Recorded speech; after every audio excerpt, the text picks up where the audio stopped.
Low ಗುಂಡ, ಪರೀಕ್ಷೆಯಲ್ಲಿ ಪುಸ್ತಕ ನೋಡಿಕೊಂಡು ಬರಿತಾ ಇದ್ದೀಯಲ್ಲೋ, ಇದು ತಪ್ಪಲ್ವೇನೋ?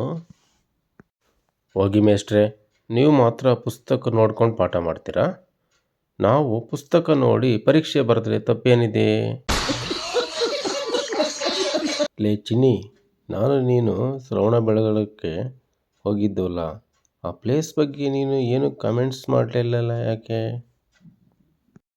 ಅಯ್ಯೋ, ಏನಂತ ಹೇಳಲಿರಿ, ಆ ಗೊಮ್ಮಟೇಶ್ವರನಿಗೆ ಇರೋದ್ರಲ್ಲಿ ಕಾಲು ಭಾಗನೂ ನಿಮ್ಮದು ಇಲ್ಲ ಅಂತ ತುಂಬ ಬೇಜಾರು ರೀ.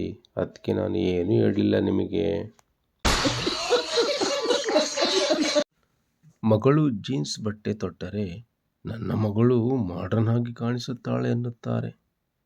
ಆದರೆ ಅದೇ ಸೊಸೆ ಜೀನ್ಸ್ ತೊಟ್ಟರೆ ಸಂಪ್ರದಾಯಸ್ಥಳಲ್ಲ ಅನ್ನುತ್ತಾರೆ.